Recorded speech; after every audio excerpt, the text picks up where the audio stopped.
तर आज आपल्यासोबत जोडल्या गेले आहेत डॉक्टर प्रणिता भाकरे मॅडम. नमस्कार मॅडम. नमस्कार.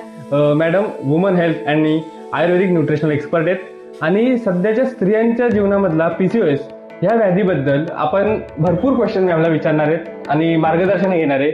तर मॅडम बघतो आपण की सध्याच्या ट्रेंडिंग असं बोललं गेलं की सध्याच्या स्त्रिया आहेत त्यांना पीसीओएस हा व्याधी खूप दिसला जातो त्यांच्यामध्ये. बरोबर. तर नक्की पीसीओएस आयुर्वेदानुसार वेगळा आहे का आणि मॉडर्ननुसार वेगळा आहे का?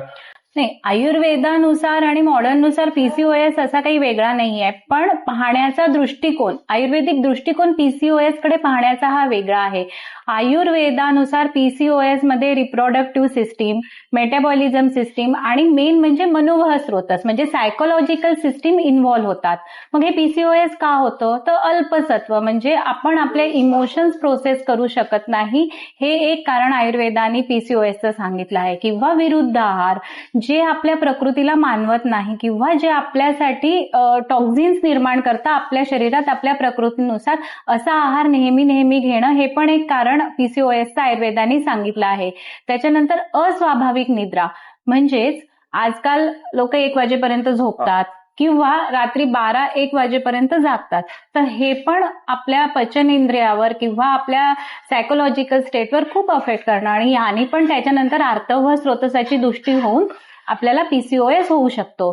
त्याच्यानंतर अति प्रमाणात व्यायाम, म्हणजे जिम मध्ये जाऊन एसी मध्ये बसून व्यायाम करणं, हे पण एक व्यायामाचा अतियोग आणि अयोग सांगितला आहे.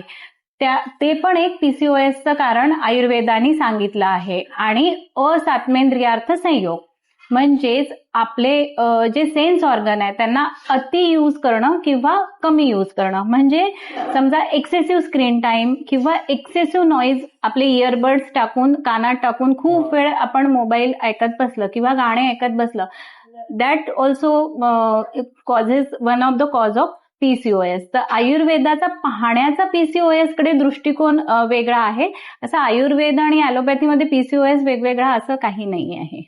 ठीक, म्हणजे आपल्या रुटीनचा इफेक्ट हा पीसीओएस वरती खूप पडतो. बरोबर. आपल्या दिनचर्येचा इफेक्ट, म्हणून आयुर्वेदाने दिनचर्या आणि ऋतुचर्या ह्या दोन्ही पण सांगून ठेवलेल्या आहेत. त्या जर आपण फॉलो केल्या तर नक्कीच आपण या पीसीओएस पासून प्रिव्हेन्शन करू शकतो. मॅडम, आता तुम्ही पीसीओएस बद्दल सांगितलं की तो का होतो, कसा होतो. मग पीसीओएस हा पूर्णपणे आयुर्वेदिक दृष्ट्या बघितला गेला तर तो बरा होऊ शकतो का?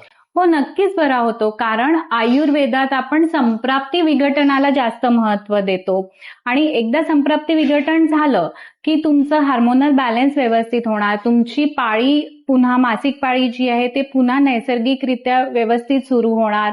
पंचकर्मासारखे उपचार करून आपण नक्कीच पीसीओएसचं संप्राप्ती विघटन करून आयुर्वेदाने तो पूर्णपणे बरा करू शकतो आणि नैसर्गिक गर्भधारणा किंवा मासिक पाळी आपण पुन्हा सुरू करू शकतो. मॅडम, तुम्ही सांगितलं की आयुर्वेदिक दृष्ट्या पीसीओएस बरा होतो. बरोबर. पण सगळ्या स्त्रियांच्या मनात असतं की ठीक आहे पीसीओएस झाला, पण या बरं होण्यासाठी किती वेळ लागतो, किती काळ लागतो नक्की?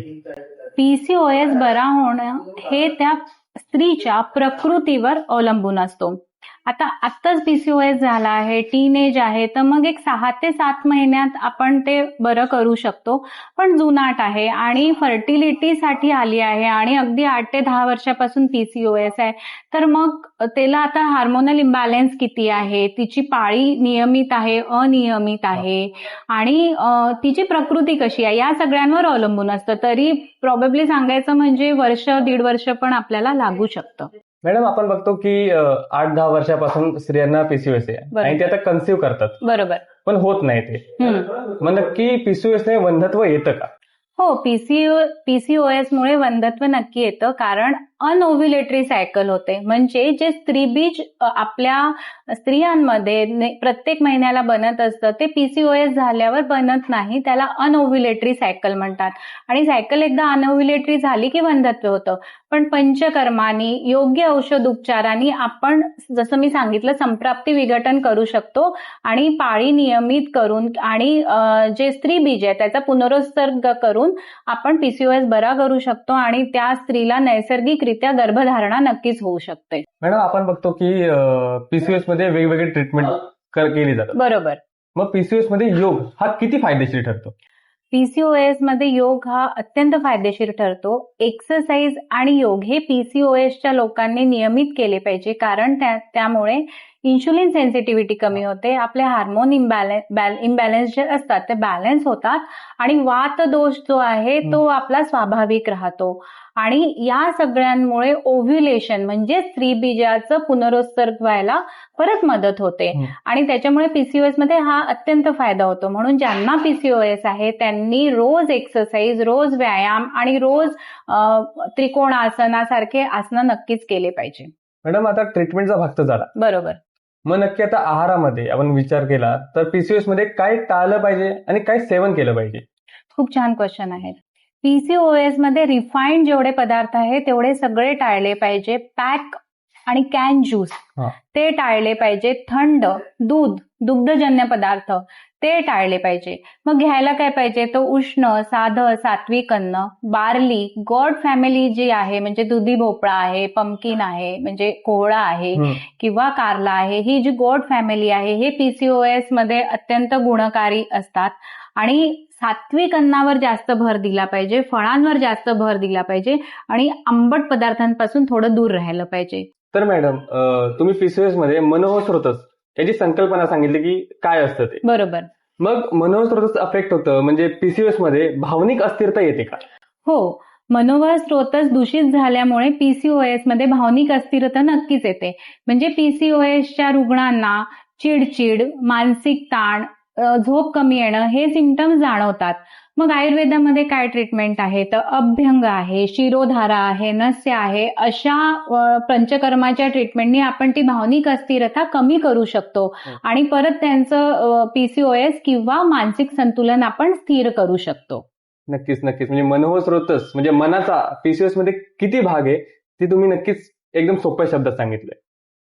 मॅडम, पुढचा क्वेश्चन असा की आता पीसीओएस डिटेक्ट होतो तर कोणीतरी इन्व्हेस्टिगेशनसाठी, लॅब इन्व्हेस्टिगेशनसाठी टेस्ट लिहून देतं. बरोबर. आणि त्यांची ॲलोपॅथीची औषधं सुरू असतात. बरोबर. आणि तो आता आयुर्वेदमध्ये ती स्त्री आली तर आयुर्वेदीय आणि ॲलोपॅथी यांची औषधे ती सोबत सुरू असतात का, म्हणजे ठेवू शकतो का? नक्कीच ठेवू शकतो, पण तज्ञांचं मार्गदर्शन लागेल ॲलोपॅथीच्या आणि आयुर्वेदाच्या, कारण दोन्हीही औषधं जी आहे त्यांची कार्यप्रणाली वेगवेगळी असते. जे दोन्हीही डॉक्टर्स आहेत, वैद्य आहेत, त्यांचा दृष्टिकोन औषधं देण्याचा वेगवेगळा असतो. त्याच्यामुळे तज्ञांच्या मार्गदर्शनाखालीच दोन्ही औषधं तुम्ही सुरू ठेवा. थँक्यू मॅडम, तुम्ही पीसीओएस बद्दल आम्हाला खूप प्रश्नांसाठी मार्गदर्शन केलं आणि पीसीओएस नक्की स्त्रियांच्या आयुष्यात कसा अफेक्ट होतो तेही समजावलं. तर असंच पुढील मार्गदर्शनासाठी आणि पुढील विषयांसाठी तुम्ही आम्हाला असे जोडून राहा अशी मी आशा बाळगतो. धन्यवाद. नक्कीच.